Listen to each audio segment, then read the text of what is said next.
بسم اللہ الرحمن الرحیم۔ معزز سامعین گرامی، اردو گرامر کی نئی ویڈیو کے ساتھ حاضر ہوں۔ آج ہم اس ویڈیو میں بات کریں گے علم بدیع کے بارے میں اور اس کی جو مشہور اقسام ہیں ان کے بارے میں۔ تو سب سے پہلے دیکھ لیتے ہیں کہ علم بدیع ہے کیا۔ بدیع کے معنی اچھوتے اور نادر کے ہیں، اور اس کے ذریعے کلام میں اچھوتا پن پیدا کیا جاتا ہے، یعنی کہ ایک الگ پہچان ہو اس کی۔ یہ کلام کی آرائش و زیبائش ہے، اس سے کلام کی خوبصورتی بڑھ جاتی ہے اور کلام مزین ہو جاتا ہے۔ اصطلاح میں بدیع اس علم کا نام ہے جس میں صنائع معنوی اور لفظی بیان کی جاتی ہے، اور یہ صنائع تزئین کلام کا باعث بنتی ہیں، یعنی کہ اس سے کلام کا جو حسن ہے وہ بڑھتا ہے۔ اب صنائع اصل میں صنعت کی جمع ہے کیا صنائع؟ اور اس کے معنی ہنر، کاریگری اور مہارت کے ہیں، یعنی کہ ہم کہہ سکتے ہیں کہ یہ جو شعر و شاعری کی جو مہارت ہے وہ اصل میں صنائع ہے یا علم بدیع ہے۔ اگر لفظوں سے کلام کی آرائش و زیبائش کرنی ہو اور کلام کی شان و شوکت بڑھانی ہو تو اسے صنائع لفظی کہیں گے۔ اگر معنوں میں خوبی پیدا کر کے کلام کی خوبصورتی اور تاثیر میں اضافہ کرنا ہو تو اسے ہم صنائع معنوی کہیں گے۔ اب دو یہاں چیزیں آ گئی ہیں، ایک صنائع لفظی ہے اور ایک صنائع معنوی ہے۔ اگر ہم لفظوں کی شان و شوکت بڑھا رہے ہیں، لفظوں میں خوبصورت پیدا کر رہے ہیں تو صنائع لفظی ہوگی۔ اگر ہم معنوں میں خوبصورتی اور تاثیر میں اضافہ کر رہے ہیں، کلام کی خوبصورتی میں اضافہ کر رہے ہیں تو اسے صنائع معنوی کہیں گے۔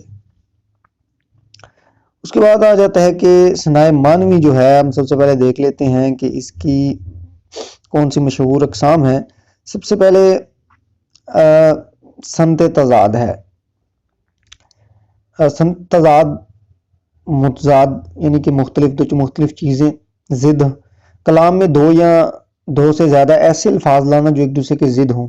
ہم ایک کلام میں کیا کر رہے ہیں، دو الفاظ ایسے لا رہے ہیں یا اس سے زیادہ لا رہے ہیں جو ایک دوسرے کے ضد ہوں۔ اب مثال کے طور پر جو کا شعر ہے، گاہ مرتا ہوں گاہ جیتا ہوں، آنا جانا تیرا قیامت ہے۔ اب اس میں آنا جانا، اب یہ دو متضاد جو الفاظ ہیں استعمال کیے گئے ہیں، تو یہ اوپر والے شعر میں مرتا اور جیتا بھی متضاد ہیں، دونوں میں تضاد ہے۔ تو اس صنعت کی دو قسمیں ہیں، صنعت سلبی اور صنعت ایجابی۔ اب صنعت تضاد کی بھی دو آگے قسمیں ہیں، ایک صنعت سلبی ہے اور ایک صنعت ایجابی۔ اب دیکھ لیتے ہیں کہ صنعت ایجابی کیا ہے۔ صنعت ایجابی اسے کہتے ہیں جس کے الفاظ متضاد کے ساتھ حرف نفی نہ ہو۔ حرف نفی کیا ہے؟ جس میں نہ یا نہیں وغیرہ کا الفاظ نہ استعمال کیا گیا ہو تو ہم اسے کیا کہیں گے، صنعت ایجابی۔ اور سلبی کیا ہے؟ جس میں جو ہے وہ استعمال کیا گیا ہو۔ اب مثال لے لیتے ہیں، صبح ہوتی ہے، شام ہوتی ہے، عمر یوں ہی تمام ہوتی ہے۔ اب اس میں صنعت حرف نئی جو ہے وہ حرف نفی جو ہے وہ استعمال نہیں کیا گیا، تو اسے کیا کہیں گے، صنعت ایجابی۔ اب صنعت سلبی کیا ہے؟ اسے کہتے ہیں جس کے متضاد کے ساتھ حرف نفی آئے۔ جو آ کے نہ جائے وہ بڑھاپا دیکھا، جو جا کے نہ آئے وہ جوانی دیکھی، میرانیس کے شعر ہے۔ اب اس میں نہ جو ہے یہ کیا ہے، حرف نفی ہے، تو یہ اسے صنعت سلبی کہتے ہیں۔ اب اس کے آگے آ جاتا ہے جی صنعت ایہام۔ اب ایہام کے لفظی معنی وہم میں ڈالنا کے ہیں، اور اصطلاح میں کلام میں ایسا لفظ لانا جس کے دو معنی ہوں، ایک معنی قریب کے ہوں اور دوسرے معنی بعید کے ہوں۔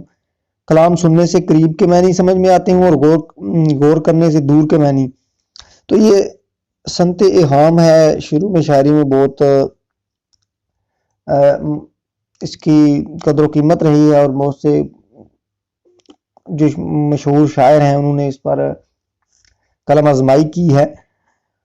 تو صنعت ایہام کیا ہے کہ وہم میں ڈالنا، کہ دو یعنی کہ ذو معنی ہو جاتے ہیں الفاظ، اگر دیکھا جائے تو قریب کے معنی نظر آتے ہیں، سمجھ آتے ہیں، اگر غور و فکر کیا جائے تو وہ بعید کے معنی ہوتے ہیں. تو یہ دو مختلف معنی جو ہیں وہ اس میں استعمال کیے جاتے ہیں. ایسے الفاظ استعمال کیے تو اس میں کہتے ہیں سنت ایہام. اب شب جو مسجد میں جا پھنسے مومن، رات کاٹی خدا خدا کر کے. اب عام دیکھا جائے تو یہ رات کاٹی خدا خدا کر کے، تو خدا خدا کر کے قریبی مفہوم تو خدا کو یاد کرنا ہے، لیکن بعید کے معنی میں بڑی مشکل سے رات گزارنا ہے. ایک محاورہ ہے خدا خدا کر کے کہ بڑی مشکل سے رات گزارنا، ایک محاورہ ہے. اب عام قریبی معنی میں دیکھا جائے تو پتہ نہیں کیا وہ اس کو مسجد میں چلا گیا تو پتہ نہیں اس کو کچھ مسجد میں مسئلہ تھا یا اس میں مسجد میں دل نہیں لگتا تھا، اس طرح کے معنی ظاہر ہوتے ہیں. لیکن اصل میں کیا ہے کہ وہ پھنس گئے تو خدا خدا کیا ہے، ایک محاورہ ہے. تو یہ سنت ایہام ہے.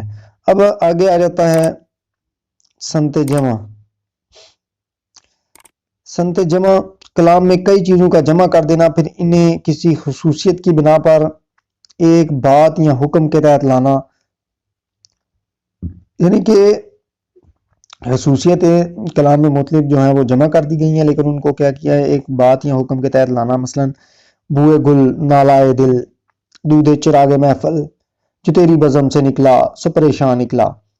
اب اس میں بوئے گل نالائے دل، دودے چراغ محفل، یہ ساری جو خصوصیات ہیں وہ ایک جگہ پہ اکٹھی کی ہے، لیکن ان کو شاعر نے بڑی مہارت کے ساتھ ایک ترتیب یا ایک بات میں لایا ہے. تو اسے ہم کہتے ہیں سنت جمع. اب بوئے گل نالائے دل اور دودے چراغ تینوں کو پریشانی کے تحت لایا گیا ہے. ہم ہوئے تم ہوئے کہ میر ہوئے، ان کی زلفوں کے سب اسیر ہوئے. ہم تم اور میر کو ایک سنت زلف کی اسیری کے تحت جو ہے وہ لایا گیا ہے. باقی جاتا ہے سنت تفریق. پہلے سنت جمع تھی، اب تفریق ہے. ایک ہی قسم کی دو چیزوں میں فرق ظاہر کرنا سنت تفریق ہے. اب دو چیزوں میں ہم کیا کر رہے ہیں، ایک ہی قسم کی چیزیں ہیں اور دو چیزیں ہیں، ان میں کیا کیا ہے، فرق ظاہر کرنا. یہ سنت تفریق ہے. تجھ کو مسجد ہے مجھ کو میخانہ، واضح اپنی اپنی قسمت ہے. اب دو متضاد چیزیں مسجد اور میخانہ قسمت کے تحت لا کر فرق واضح کیا گیا ہے. اب آگے آ جاتا ہے سنت جمع و تفریق. یہ سنت جمع اور تفریق کا مجموعہ ہے. چند چیزوں کو ایک حکم کے تحت جمع کر کے پھر فرق واضح کرنا. جمع اور تفریق دونوں کا مجموعہ ہے، یعنی کہ چند چیزوں کو ایک حکم کے تحت جمع کر کے پھر فرق واضح کرنا. دل و مسجد ہیں دونوں گھر خدا کے، پر فرق یہ ہے. اب دل و مسجد ہیں دونوں گھر خدا کے، پر فرق یہ ہے، وہ تعمیر اس کے ہاتھوں کی، یہ تعمیر اپنے ہاتھوں کی. اب اس میں جمع کیے گئی ہیں مختلف چیزیں، لیکن کیا کیا گیا ہے، ان میں فرق بھی واضح کر دیا گیا ہے. اب آگے ہے سنت جمع و تقسیم. یہ سنت جمع اور تقسیم کا مجموعہ ہے. پہلے چند چیزوں کو ایک حکم کے تحت جمع کیا، پھر الگ سے منسوب کر دیا. جان پر صدمہ جگر میں درد، دل کا حال زار، گھر کا گھر بیمار ہے کس کے پرستاروں میں ہوں. بیماری میں سب گھر والوں کو جمع کیا اور ایک ہی الگ بیماری بتا کر تقسیم کر دیا. ہر ایک کی کیا کیا، الگ الگ بیماری جو اس نے بتائی اور وہ کیا کر دی، ان کو تقسیم کر دیا. یہ کیا ہے، سنت جمع و تقسیم. اب آگے آ جاتا ہے سنت جمع و تفریق و تقسیم. یعنی کہ دونوں اس نے یہاں پہ اکٹھے کرنا کہ جمع تفریق اور تقسیم تینوں سنتوں کا مجموعہ. نکلا ادھر سے جو وہ اجل کا شکار تھا، پیدل ہو یا سوار یہ دو اور وہ چار تھا. اب اجل کا شکار ہونے کے لحاظ سے سب کو جمع کیا، پھر پیدل اور سوار کی تفریق پیدا کی، پھر دو چار کہہ کر پیدل اور سوار میں تقسیم کر دیا. اب آگے سنت مبالغہ ہے.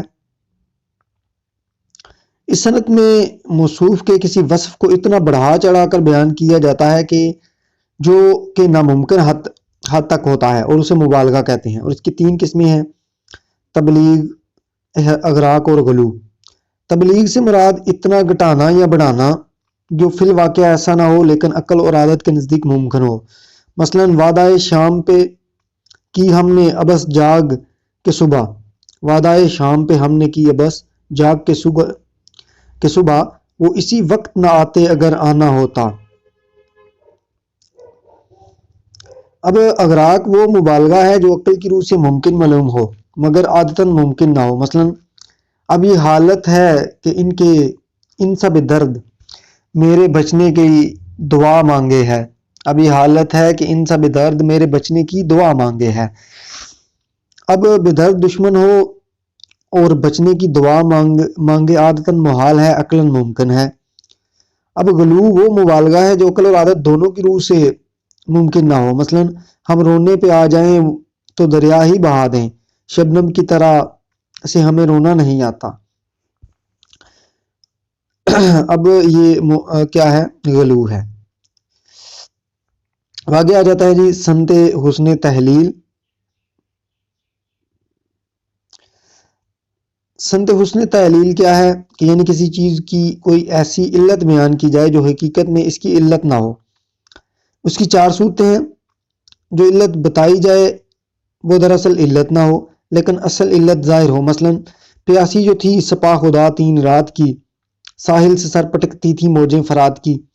اب کوئی شاعر فرات کی موجیں سر پٹکتی تھی اور سپاہ پیاسی تھی، لیکن اصل وجہ ظاہر ہے کہ ہوا کی وجہ سے موجیں ساحل سے ٹکراتی تھیں.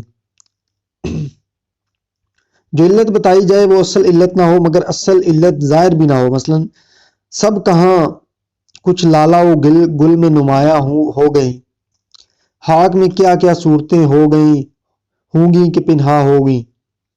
سب کہاں کچھ لالا و گل میں نمایاں ہو گئیں، خاک میں کیا کیا صورتیں ہوں گی کہ پنہا ہو گئیں.